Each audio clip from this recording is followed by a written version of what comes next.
So quite a show for you tonight. We've got Hank Picken here, and you may have seen him make public comments at the commission meetings. And if you haven't, you're going to get to in a minute. Hank, thanks for coming down. Oh, it's a pleasure. Great opportunity to talk about this project. It's incredible. And I can't wait to share with everybody the history of it and how it keeps changing and all of that stuff. But while people are climbing on board, I want to remind everybody that it is an election season, and April 22nd, you get a chance to pick some honest people to sit up on the commission for another 2 years, like Mayor Rowan. When we partner with them, they will get the fund, they will get the slip rents, they will get everything probably for 60 years. So that is income that we in the city won't get. We'll still, either way we go, we're going to have a marina. I don't think there's any doubt about that. The question is, who's going to get the funds from the marina? And if we have the funds ourselves, I think that then we could start reducing the fire tax. Vote for Doc Rowan for Panama City Mayor on or before April 22nd. Don't let back pain and neck pain get you down. Find relief at Brown Chiropractic Center on St. Andrews Boulevard in Panama City.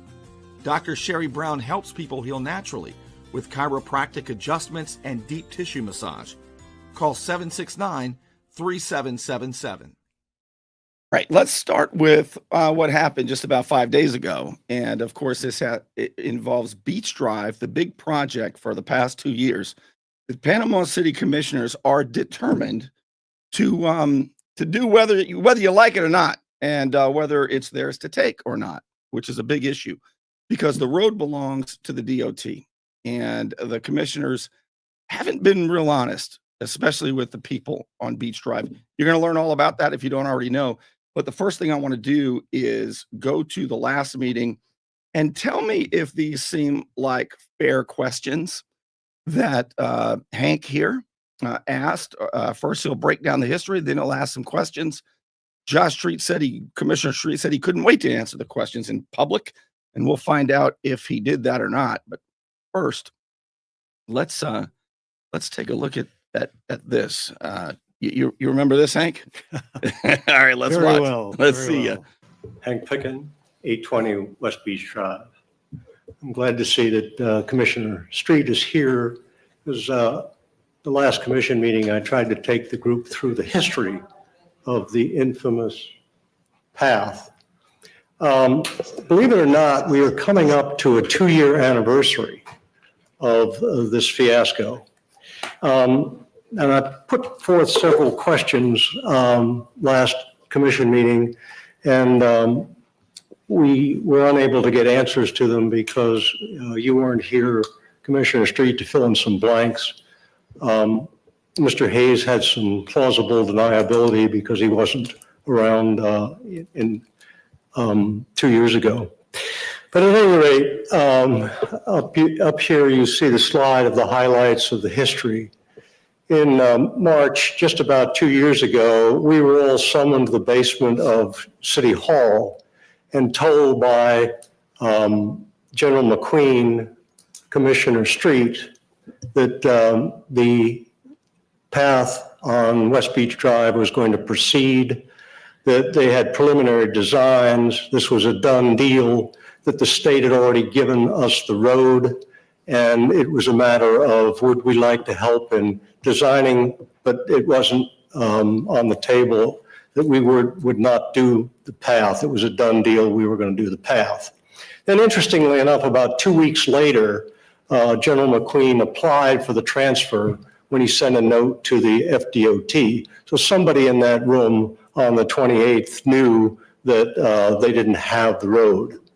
But at any rate, the FDOT took no action at all because they judged that to be an invalid application, that it could not be acted upon because it needed commissioner's resolution to apply for the transfer.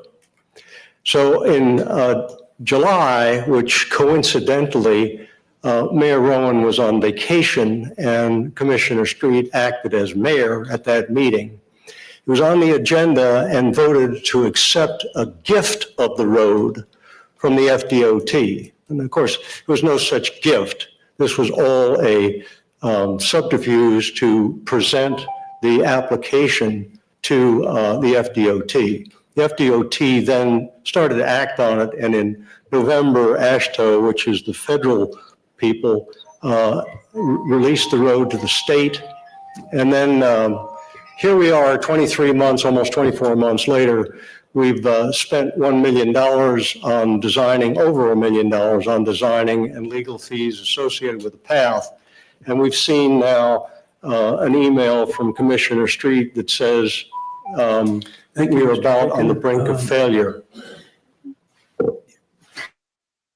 Okay, so what you're seeing now is, Obviously, I'm not going to tell Mr. Picken. So what you're seeing now, and I'm going to let it roll, is Mr. Picken here. He is asked for an extra minute because he's got a few questions after he kind of broke it down for them, a little history of it. And they're going to have to vote to give him another minute. You know, Hank, if they'd have just done it, you'd already been sitting down. It takes 10 minutes for them to decide whether to give you another minute. All right, here you go, though. Let's see what your questions are. Of that posting. On his Facebook page, Commissioner Street said, state level lobbying has cast severe doubt on local path support for the project. The path, which I've inserted, is now on the brink of failure again. Question number one is, what does the term failure, brink of failure mean? Question number two, and these are all listed here. I have a printed copy of the question, so we won't forget what has been asked. May I have the next slide, please? What does a brink of failure mean? Have you been told by the FDOT it will not transfer the road? Why now for the referendum? And why did we spend $1 million of taxpayers' money without controlling the road? The next question is, have you discussed the referendum with the FDOT? And lastly, who was advised Jared Jones to tell the media that the Bay Savers were linked to the path? Thank you, Mr. Picken. I have the questions. I'll leave them with you guys. Okay. You're going to leave the questions up here? Provide them to the clerk, please, sir, to the clerk. He freaks out on you. To the clerk. You can just give them to the clerk, sir. Yeah, they got the questions. My God, there's questions.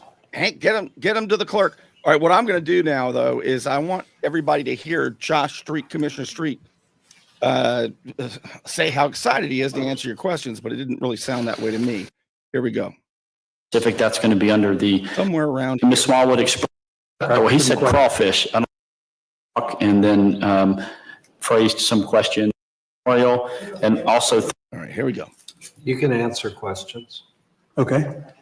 I would refrain from that, Mayor, because like I said last time, commenting on this matter, because it's a referendum now, it could be considered political activity. I see. Oh, wait a second. Hold on. The attorney has just said we can answer questions.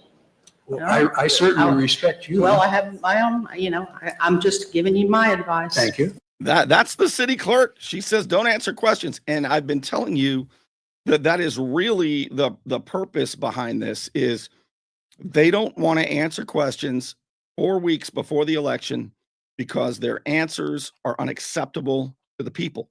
And so by making this non-binding referendum a ballot issue, they can pretend that it's electioneering if they simply answer questions from the public. That's what's going on. And Josh Street is the one who wants cover the most. Let's watch this. And I'm going to ask Hank what he was thinking at the time. Oops, what have I done here? Boy. All right, hang on. I got to get myself together here. I hit the wrong button. Here we go. Thank you. I didn't hear any questions about the referendum. Okay. There are. There's questions about the These are the referendum. questions. I think They sort of deal with the referendum, but not necessarily. I'm happy to answer these publicly. Like, I would just like to have a conversation with Hank afterwards. If he wants to answer it on Facebook, everybody can see that. I don't have anything to hide in any of these questions. I just think for consistency, and obviously our two chartered officers are a little divided on. All right, that's enough, Hank.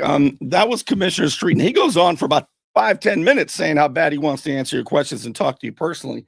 Did he answer your questions ever? Because he didn't do it at the meeting. No, and for sure. And matter of fact, go on record as saying that to this moment in time, I have not heard anything from Commissioner Street. Let the record also show that I do not do Facebook. I got too many other things to do than to try to respond to Facebook. You So if just he's make a res- debut tonight is all. if he's responded to me by Facebook, I wouldn't know. But he has not called me. He has not sent me an email. As far as I know, he hasn't reached out in making any attempt to answer my question. The questions that you had, the big ones to me is a brink of failure. Okay, I can kind of guess where he is on that.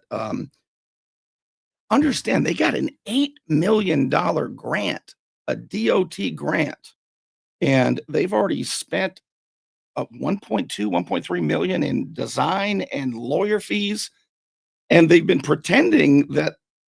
Do they need to have that road in order to do any of this? Because they've pretended that they had it.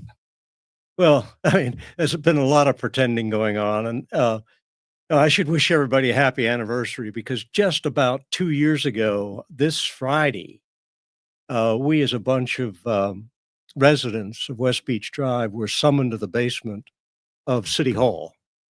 And the then city manager, General McQueen, and Commissioner Street told us that this was a done deal. The city was going to build this path. The state had already given them the road. And here are the preliminary designs for this. And we'd really like to have your input on making this a very nice path. But the option of not having a path is not on the table because this is a done deal. We're going to build the road. And this is sort of what they're talking about. They want to look how narrow that would be. Here's what's going on. I mean, you've asked me to jump forward the 2 years because this is a desperation attempt. But let me finish the story because back then 2 years ago, they said it was a done deal. Here comes the designs, and then a couple of days later, General McQueen sent a letter to the FDOT requesting the transfer of the road. So somebody at that meeting on the 28th knew that it had not been a done deal. So that was the beginning of a lot of misinformation. And then about 4 months later, when DOT hadn't taken any action on the road transfer, I guess the city must have checked with the FDOT and they were informed that that was an invalid request, that General McQueen could not request transfer on his own, but it needed a city commission resolution. And at that point, it was in July 25th of 2023, the Mayor Rowan was out on sick leave. So Commissioner Street acted as mayor. And in that meeting, on the agenda and later the minutes show that the commission accepted the gift of the road from the FDOT. And of course, there was no such thing as the gift. They had gone ahead and pretended that they were accepting the gift because they needed the resolution. They passed the resolution and the state then accepted that as an application for transfer. And then next thing that happened is it got turned over to the feds, which is this AASHTO operation. And AASHTO controls federal roads. And they turned the road over to the state. It is no longer a federal highway, Business 98, but it's a state highway 30. So there we have that, and that has been in place now for, about 15 months, with the state FDOT not taking any action beyond what AASHTO had done. So here we are, almost 24 months later, on what Commissioner Street has stated on a couple of occasions. We're on the brink of failure of this project. And as a result of being on the brink of failure, we've spent over $1 million on designing this path, and legal legal opinions on whether or not they could build the path because of all of the private property rights involved. So there we are, and to try to pull this thing out of the fire, one of the questions, of course, I asked at this last meeting was whether or not they had been told by the FDOT or anybody from the state that they were not going to get the road. It was one of the questions he's declined to answer, which is pretty important. What an easy question to answer, Hank. This is called a clue. It's called yes or no. It's what it is. And he doesn't need an extra minute for me to answer that But question. if they know that they're not going to get the road, I don't want to rush forward again, but that gets me thinking the referendum would be fraudulent. Well, now the more recent plot starts to unfold. As you said a minute ago, that they've come up with this very biased referendum to put on the ballot on the pretext of wanting to get public opinion. There it is. Which of course, well, if you want to read it, it's basically everything that's positive about building the path. It says improvements 3 times. To make pedestrian improvements on Beach Drive, to make stormwater and environmental improvements on Beach Drive within the publicly owned right-of-way, with the understanding that these funds are restricted and cannot be used for any other purpose or location in the city. That's not true. Nowhere in that statement is there anything that talks about the downside of this decision. There's nothing about the impact on the traffic flow on this road. There's no discussion or hint of the problems of safety, of problems of parking, of anything to do with the wildlife that are involved. And they keep dancing around the number of trees that they're going to take down and replace and so on and so forth. And left out of the equation is about 150, maybe even 180 of these sable palms that apparently they're going to take down and not replace. And they were going to replace all these trees with saplings, and everybody knows how long it takes for a sapling to grow. So in order to, as you said, cloak this thing in a political issue so that the commissioners don't have to answer the questions about the referendum or the road, I'm also believing that it's a bit of a smokescreen so that the voters will realize how the decisions had gone about in coming to spending over $1 million on designing this path that may not be built. Because it's not just this project. You go through all of the other projects that the city has been involved in over the last couple of years. And there's a whole bunch of things that the voters are going to be asked to look at. And with all of our attention focused on this path, the people are not going to know anything about what happened on the Sweetwater deal, what happened on the original Civic Center deal, and most recently about the purchase of the contaminated property in St. Andrews. The city spent about $200,000 more for that property than highest appraised value. And I think they bought themselves a nightmare because to the extent that it's contaminated, they're going to have to clean it up.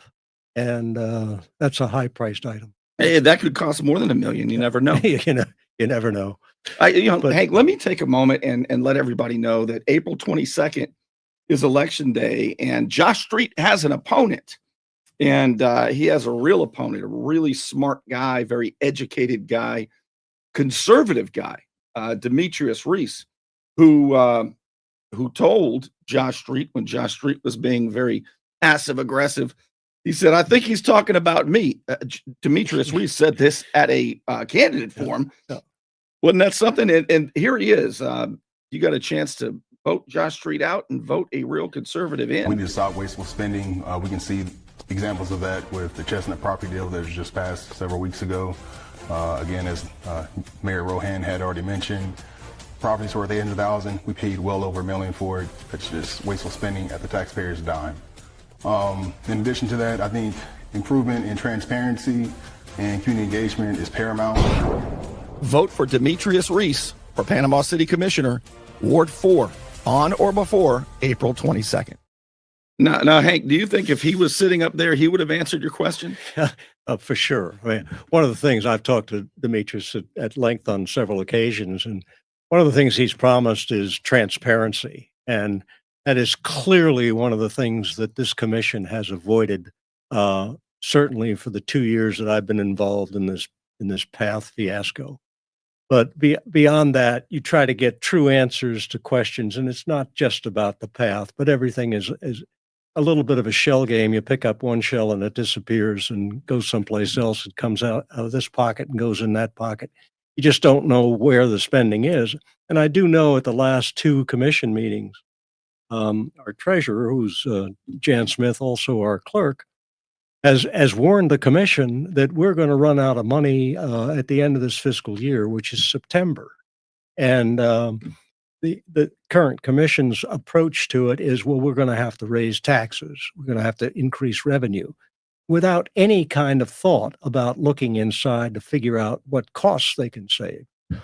And I know from talking to Demetrius, that's one of his primary objectives, is to get some financial security and financial acumen into this whole process. He is he's an architect by training, and he's currently working on his master's degree in city planning. But he's got all the creds to be doing all of this. And of course, the great promise of being transparent is going to be such a refreshing change over what we've seen over the last couple of years. And I'll tell you what else. Jenna Halligus is not running again. And if you want a really strong candidate, conservative, who talks about the Constitution, who talks about liberty, who talks about common sense, he's a military veteran and a law enforcement veteran, and that's Ed Young. You get him, Demetrius, and Doc Rowan up there, and we're going to find out what's hidden under the We have desk. 3 city managers in Panama City. The first one, the chief one, makes $175,000 a year, and each assistant makes $125,000 a year. About $500,000 in one office alone. We have 714 employees in the city. We got 5 division heads. I've been in Air Force flights, wings, and commands. I've been in platoons in law enforcement. These numbers make no sense to me. Vote for Ed Young for Panama City Commissioner, Ward 1, on or before April 22nd. He knows what goes on in cities as well. He's a builder, I think. Yeah, he's currently a builder, but as you said, he's got military in his background and also some police and enforcement. So he understands the bureaucracy of the city, and he knows for sure where a lot of cuts can be made in the spending of the city long before we spend a dime and ask for another dime in taxes. The city manager's office is now a city manager and 2 assistant city managers. The sum total of their salary is about $500,000 a year. And my understanding is they take turns working 4-day weeks. So they've got that, plus they've got 7 or 8 department heads reporting to them with all of their staff and all of the trappings. And you can't get one answer. Has DOT said they're giving you the road or not? Yeah. So let me confer with the other assistant manager. You need 15 people to answer that question. Oh my God. But no, I think there is so much fat, particularly in City Hall, that can be trimmed away pretty quickly that we won't have to be facing a tax increase. So Patty must have joined us later. He said no, Patty. He's not heard from Commissioner Street. I have not heard from Commissioner Street. As a matter of fact, I'm planning to attend tomorrow's commission meeting and ask the same questions again. Oh, wow. Where do you want to go from here? What do you want to show people? I think several things are important. The other exhibits you have up here on this chart. Interestingly enough, a year after this whole project started, they had a sunset date on the original grant. So they had to go back to the DOT and ask for an extension. And that extension was written by Clint Murphy, who is one of the department heads reporting to the city manager.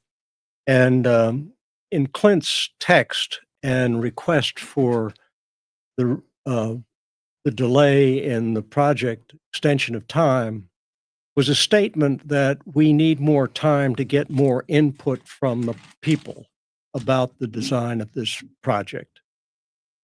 And of course, that's nothing but further from the truth, because all of this time they have received all kinds of input. And the chart you have up there is an updated display of the status of the petition that we have circulated. And at this point in time, we have over 3,100 signatures on a petition telling the city to leave West Beach Drive alone. And the breakdown of those different columns just shows the reasons why, but the primary reason is the economy, the historical value of the street, the view, et cetera, et cetera, et cetera. The other thing that has occurred, I don't have an exhibit for that, but the city had 2 workshops in which they asked the population, citizens, to come in and review the plans. The first of those was a review of 4 different plans. And in spite of promises to get on the ballot on that, they had comment cards. To get listed on the comment cards, no path. They pretended they couldn't do that because they were following FDOT rules, which is nonsense. But they didn't have it on the ballot, and yet out of all of the votes that were taken, I think 54% were write-ins of no path. And they pretend that never happened. And they've discounted the importance of that because the question was not asked. And they've also said on a number of occasions that that was not the purpose of the meeting. The purpose of the meeting was to get the best design, not to get input from the population. And then they turned around several months later and had another workshop in which it would been whittled down to 2 designs. And in that case, 78% of the comment cards came back with no path as the response. So they have 2 data points of their own from their own workshops saying the people don't want this path. In addition to that, there's a 3,100 we have that show that people don't want this path. So in spite of their overtures to the FDOT and promises that they wanted more time to get customer citizen input, they haven't paid any attention to it. So I think what you're looking at is a closed mind that they're not the least bit interested in what the public has to say.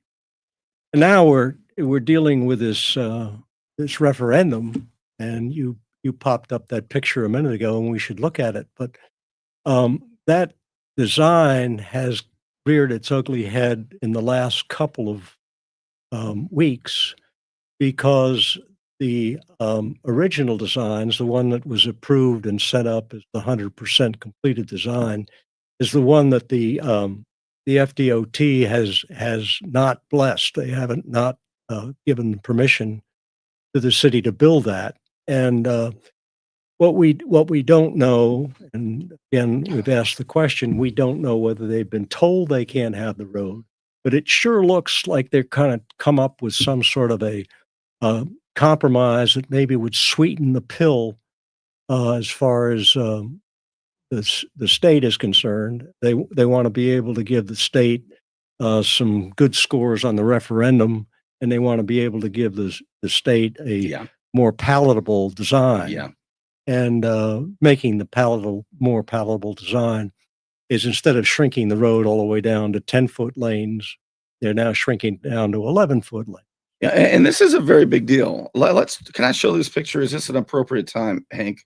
Yeah. Because right now the road is wider than that and big vehicles can get through there, Yeah. which is super important. You got big fuel vehicles and I mean that is right now they narrowed downtown roads and you've got cars clipping each other because the roads are so narrow. This is going to be so narrow. I mean, that to me seems like a very big deal, but they act like that's normal. Well, it's absolutely insane. This road, West Beach Drive, is traveled by 13,000 vehicles a day. And that is read by an FDOT study within the last couple of years. There are 13,000 vehicles a day that travel on this road.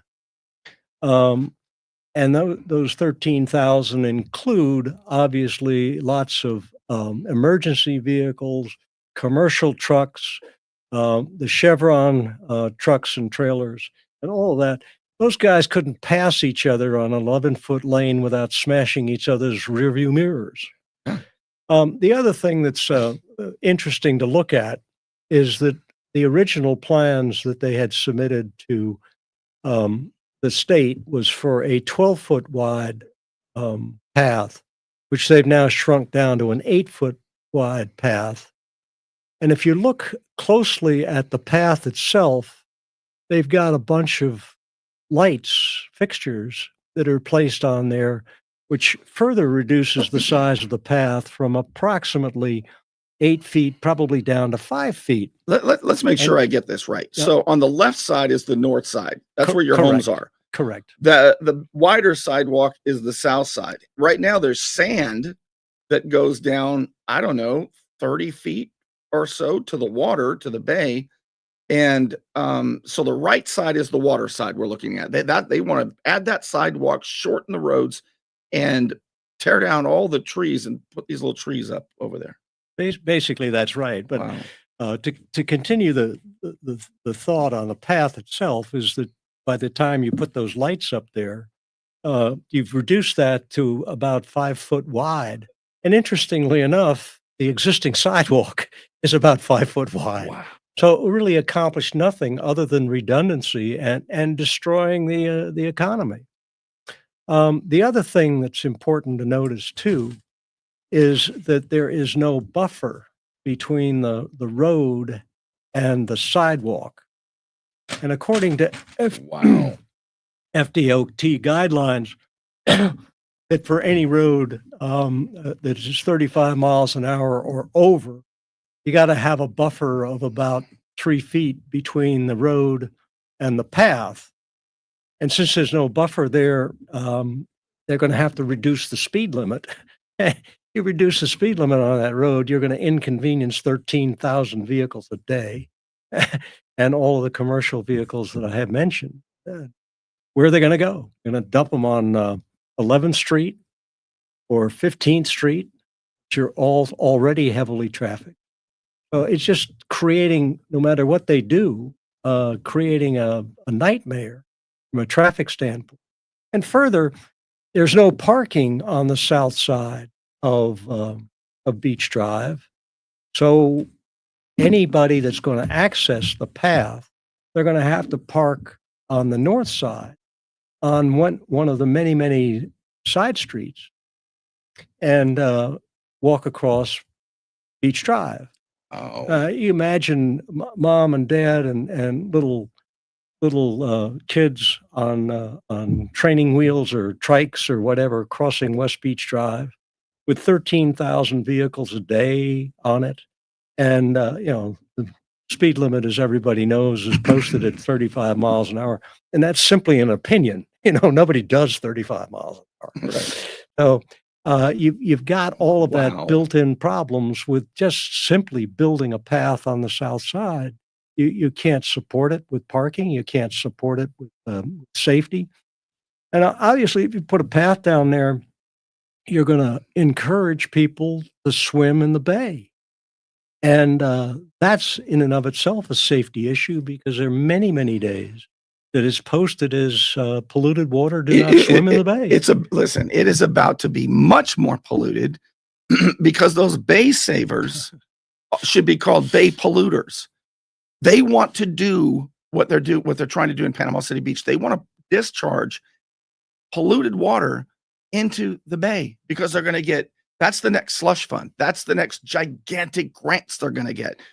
But I was going to ask you a question, Hank. Right now, and it looks like it's going to stay this way, the DOT owns the road. So if there's a pothole, the state pays to fix it. Correct. If Panama City were to get the road, imagine how expensive, how much more you're going to have to pay to maintain the road. The state wouldn't do it anymore. Well, I mean, that's Is just that's just all the more due diligence that the city has not done. They have not considered the cost of maintenance on this road.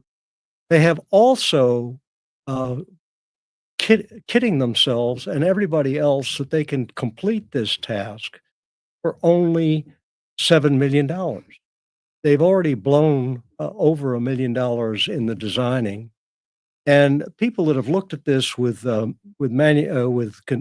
construction experience, engineering experience, and everything else have guesstimated this could be a $24 million project. Who got the money, the design money? Is that going to Panhandle Engineering? Yeah, Panhandle Engineering has been doing the designing. And in fact, Mayor Anderson and James Finch are going to fall off their chairs if they find out Chris Forehand's getting this money. That may not even happen. I mean, well, oh my God. He's gotten at least $800,000 so far in the design phase, but rather than how does he get all the good jobs? Rather than get into that issue, I think it's fair to say that the city is over promising and will end up under-delivering. And I can just see all of the add-on costs coming down the pipe if they start forward with this project. Because if the 24 million is anywhere near true, how are they going to make up the difference between $7 million, which is what remains in that grant, and the 24 million? I know the answer to that. It's called tax increases. Well, what they think it's going to be is going to be stormwater grants. Panama City Beach got like a 20-some million grant. That's really what you'll see. That's really what this is about. They want to own that. They want control of the south side of the beach, because once they get that, they can build the stormwater tunnels and get more money. Is what they're looking for, Hank. Well, interestingly enough, the press releases over the last couple of weeks, I don't know whether you saw it, but they had a model. It's called a Barracuda, which is, I guess, the brand name for one of these bay savers. They had it on display in City Hall. And you could go in and look at it and see, and there was a placard there about where it was going and all that kind of stuff. They had planned for 16 or 17 of these along West Beach Drive. And the sum total of the expense on that in the original proposal, or the original grant summary, was about $480,000. And now what they're doing is they're pretending to get more votes for the referendum in favor of the path. They're pretending that you can't have the bay saver without the path. They're claiming that they are interlinked, and you can't separate the two. And of course, that's not true. They've been able to separate all the design costs from the cost of construction. They can certainly separate the bay savers from the construction. And the tab in there is $180,000 included in that remaining $7 million. I noticed too, they're calling it a sidewalk now rather than a path. Is there a reason for that? Well, interestingly enough, the original grant is for sidewalk improvements in Panama City. And it isn't until you get into the depths of this grant that the term recreational path on West Beach Drive rears its ugly head.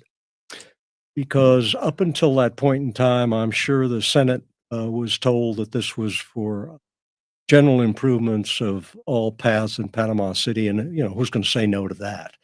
Until you get into the murky details that somebody slipped the multi-use path in under this grant that was supposed to be citywide. I want to show everybody a legal opinion that the city has. But it's an old one, it's an old legal opinion, but I wonder if it's still true. And if it is, will it be a problem for the city? But before we do that, I want to thank two more sponsors. Strong, effective leadership. 3 words that could mean the difference between prison and your freedom. I'm Al Saulene, your Panama City Beach lawyer.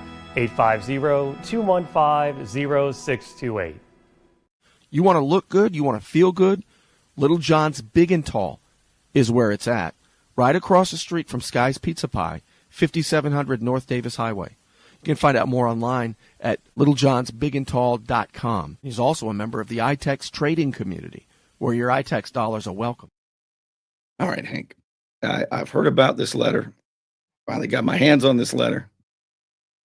What is this? Rowlett Bryant, the old attorney. The city does not have any riparian rights to these properties. Title is vested either in the owner across the street or remains in the developer. All right.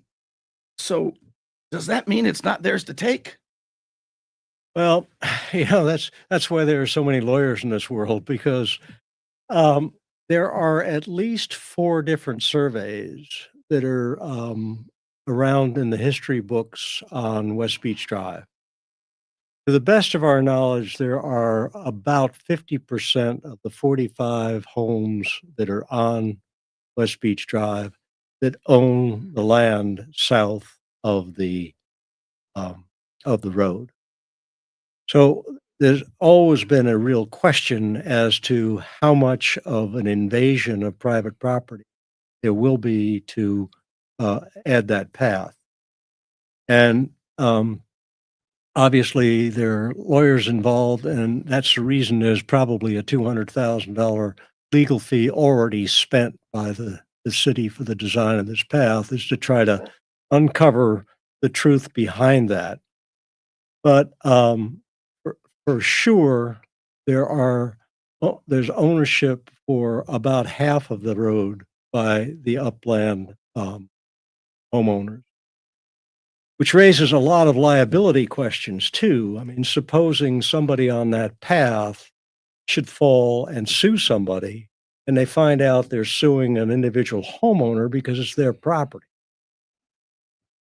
There's also a real question as to whether or not the trees that they're planning to cut down are really cut down on a right-of-way or will cut them down on private property. We don't really know at this point. That's remarkable. I want to show everybody the website if they want to find out more about this. I believe it's right here, preservebeachdrive.com. Do you know what's on the website here, Hank? Well, there's an invitation, obviously, to sign our petition. There's also a scorecard on all of the petitions that I just mentioned. That's on there. And there's a lot of information about the road. And I believe the webmaster has also included my little discussion with Commissioner Street. Okay. All right. So what else should the folks know? How can they help? Well, I think you put your finger on it. The Panama City has what is considered to be a weak mayor setup. And what there are 4 commissioners and 1 mayor. And they all have an equal vote. and the number of meetings, I probably attended 85% of the commission meetings over the last 2 years. And I can tell you that the number of times the votes are 4-1, 4-1, 4-1, whenever Mayor Rohan tries to rope in and get some kind of appreciation for the citizens of Panama City and save money and be concerned about tax revenues and spending and the like, and doing smart things as far as trying to get revenue. And one of the more recent cases, which I mentioned there, is this Sweetwater fiasco, where the city has given away 45% of the ad valorem tax increases on new construction in that whole complex. Wow. And that's been guesstimated to be millions of dollars over the next 45 years, which is the extent of that agreement. And he, Mayor Rowan, was the only voice that stood up and said, hey, this isn't a good idea. This developer is $1 billion business. We're running out of money. We've been told we're going to be out of money by the end of September. Why are we doing this? That's insane. And at 4-1, 4-1. So unfortunately, the only way we're really going to get a solution and get some good fiscal planning into the city and some transparency is we've got to get three votes rather than one. And as you mentioned earlier, we have to reelect Mayor Rowan. We have to replace Josh Street with Demetrius Reese. And we've got to, as you mentioned, Commissioner Halligus is not running again, but Ed Young is a very, very qualified individual to replace her. And that should happen. And if we can get Reese, Young, and Rohan back in there, the equation is now 3 against 2, and that will be the end of this path. I hopefully be the end of all of these other stupid financial decisions that they've been making. You know, of all the cities that I cover, this 2-year run on Beach Drive is, I mean, if there's ever an example of there's something going on and we're not in on it, it's this. It's this one. Well, any final thoughts before we jump out of here? I mean, you're welcome to come on again. I always appreciate when people come on. James Finch came on just the other day, and every time he comes on, my ratings go through the roof. I mean, I had like 50,000 views of all the few things that. Maybe it's because the story is so insane. What happened with him and with Mayor Anderson, or he's just got a lot of friends in Panama City and the surrounding area, Lynn Haven. But I always enjoy having somebody in here. So thank you, Hank. Appreciate you doing it. A pleasure. Enjoyed it. All right. I want to thank, of course, the Unknown Patriot for your support. And if you'd like to subscribe to my Friday newsletter, where you get all the shows and all the posts in one newsletter, you can do that at bernie.substack.com. bernie.substack.com. All right. With that, I'm going to wrap it up, and I will see you soon.